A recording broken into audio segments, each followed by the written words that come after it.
앞으로 우리 계속근로 방안 논의에서 그러니까 임금 체계를 유연하게 어떻게 바꿀 거냐, 그게 고령층 계속근로를 지속 가능하게 만드는 가장 중요한 메커니즘이 아닐까 저희가 평가를 하고 있습니다. 그래서 저희는 그 정년 연장보다는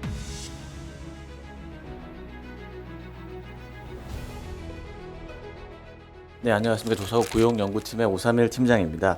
오늘 저희가 BOK 이슈노트 초고령 사회와 고령층 계속근로 방안이라는 자료를 발간하게 되었는데요.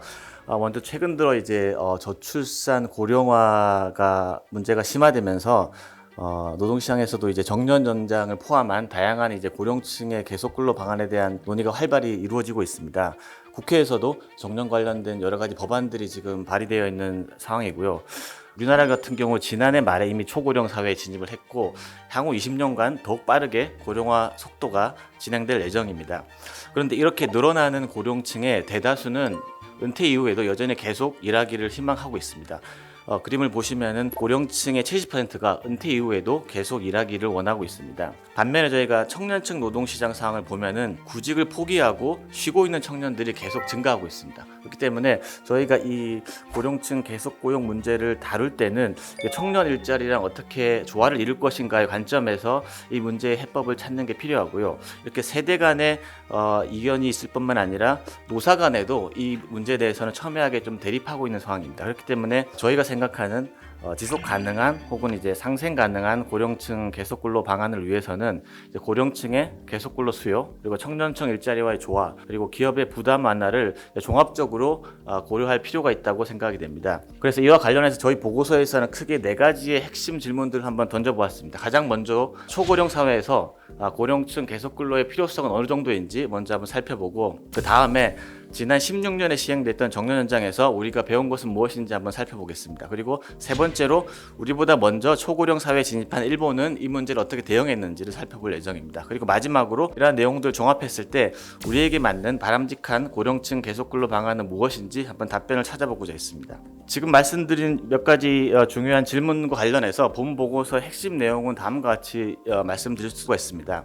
고령화 속도, 그리고 고령층의 높은 계속근로 의지, 그리고 은퇴 후 소득 공백 등을 고려할 때 고령층 인력의 적극적인 활용은 불가피한 것으로 보여집니다. 그렇지만 지난 16년에 시행된 정년 연장을 저희가 평가해 봤을 때 청년 고용 위축, 조기 퇴직 증가, 그리고 노동시장 이중구조 심화의 부작용을 초래한 것으로 분석이 되었습니다. 구체적으로 살펴보면 정년 연장으로 인해서 고령 근로자 1명이 늘어날 경우에 청년 근로자는 약 1명 감소하는 것 추정이 되었습니다. 그래서 저희 보고서에서는 정년 연장보다는 퇴직 후 재고용을 활용하는 것이 더 바람직하다고 평가를 하고 있습니다. 경직적인 임금 체계, 그리고 고용 경직성을 그대로 유지한 채 정년만 연장할 경우에는 지난 10년 전과 같이 의도치 않은 부작용이 반복될 우려가 큰 것으로 보여지기 때문입니다. 다만 재고용의 경우에도 초기에는 유인 체계를 통해 자율적인 재고용 확산을 유도하고 난 다음에 점진적으로 기업에게 재고용 의무를 부과하는 단계적 접근이 필요한 것으로 보여집니다. 고령층 계속근로의 필요성에 대해서 한번 살펴보겠습니다. 첫 번째 이슈는 이제 성장 잠재력 저하입니다. 저희가 이제 인구 구조 변화로 인해서 향후 10년간 노동 공급이 141만 명 감소할 것으로 예상이 되는데요.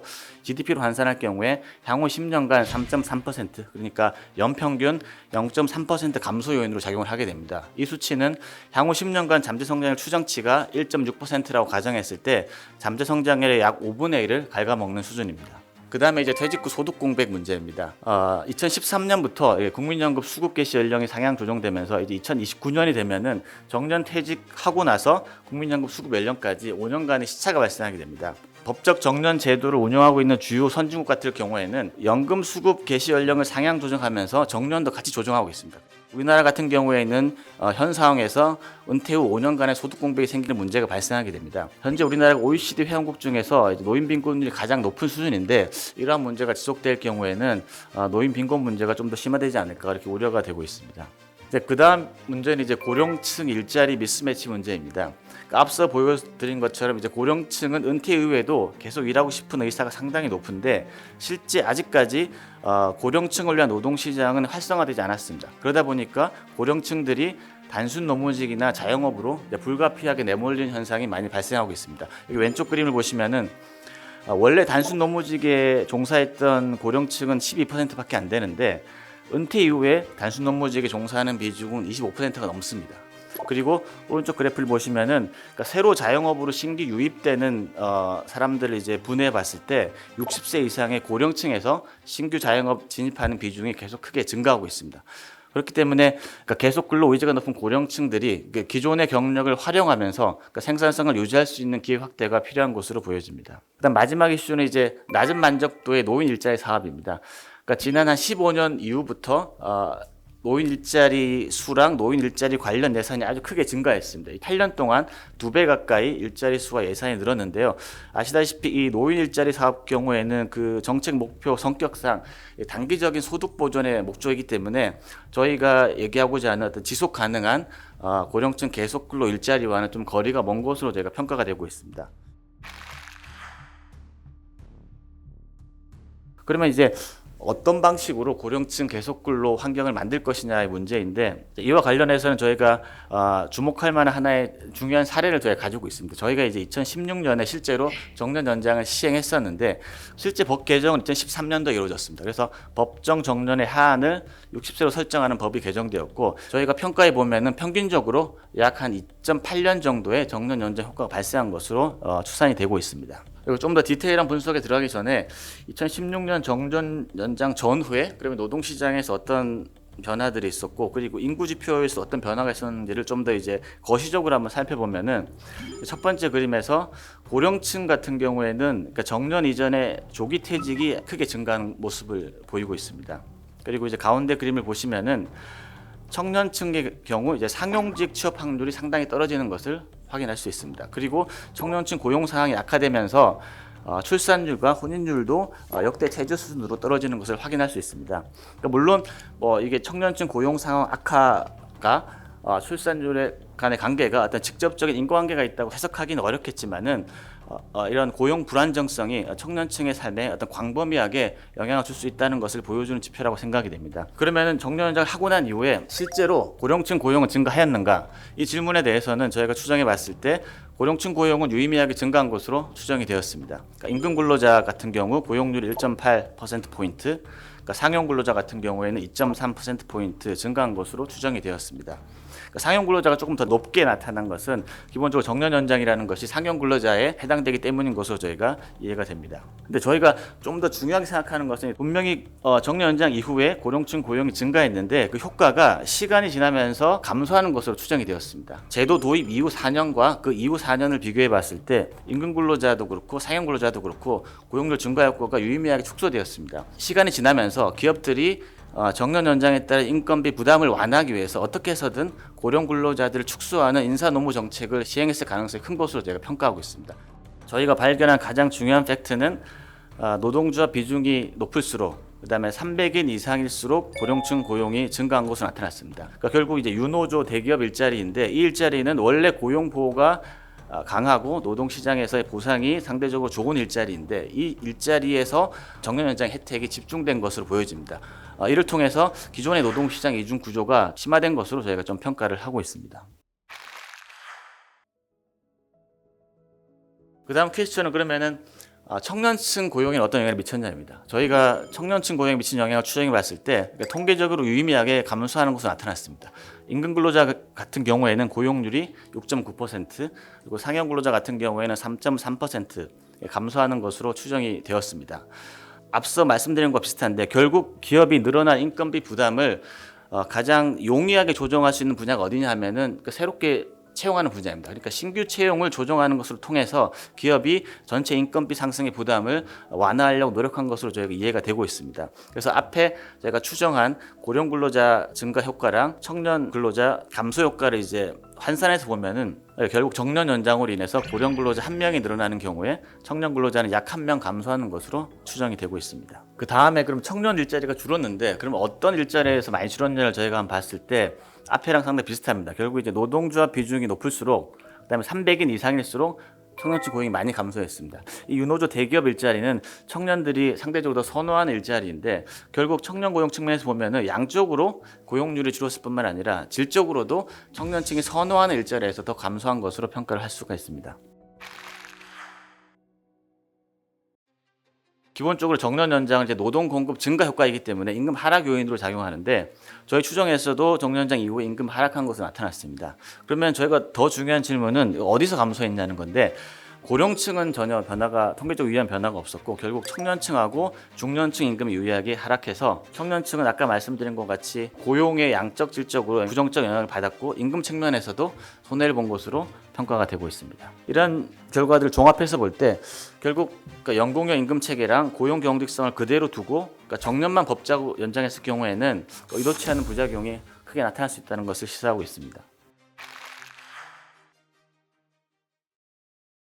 일본 사례를 한번 살펴보겠습니다. 일본 같은 경우에는 60세 정년, 그리고 65세 고용 확보, 그다음에 70세 취업 기회 확보로 이어진 이제 로드맵을 30년에 걸쳐서 상당히 점진적 단계적으로 시행을 했습니다. 일본 같은 경우에도 연금 수급 개시 연령은 65세로 저희랑 같은데 일본은 정년 연장을 하지 않고 65세 고용 확보 의무 조치를 시행을 했습니다. 그래서 정년 연장, 폐지, 퇴직 후 재고용 이 세 가지 중에서 노사가 합의하에서 채택하게 했고 한 70% 정도가 대다수가 이제 퇴직 후 재고용 형태를 채용을 했습니다. 그리고 일본 같은 경우는 60세 이후 이제 계속 근로 제도를 시행하면서 상당한 폭의 임금 조정이 병행이 되었습니다. 저희가 조사한 바에 따르면은 약 40% 정도 임금이 조정되면서 이 제도가 안착되는데 뒷받침을 한 것으로 저희가 평가를 하고 있습니다.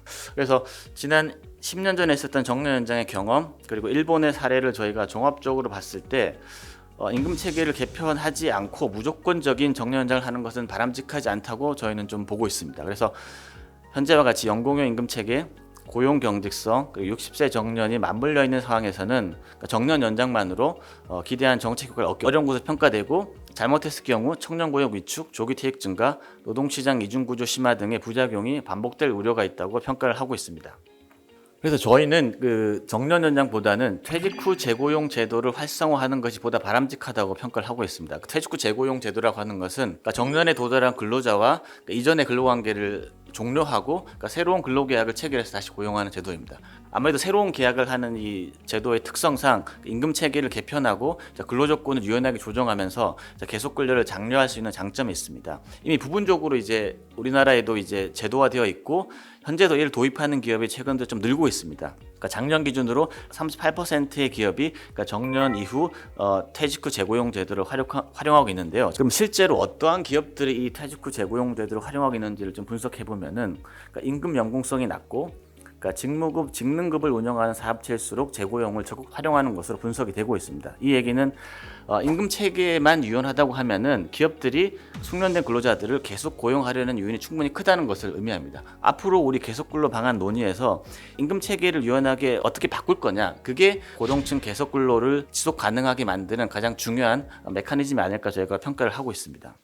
그러면 이제 계속 근로 방안 관련해서 구체적으로 두 가지 방안을 저희가 고려해 볼 수 있습니다. 첫 번째는 재고용을 의무화하는 겁니다. 그러니까 정년 이후에 근로자가 희망을 하면은 기업에게 재고용하도록 의무를 부과하는 방식입니다. 이게 일본의 방식인데요.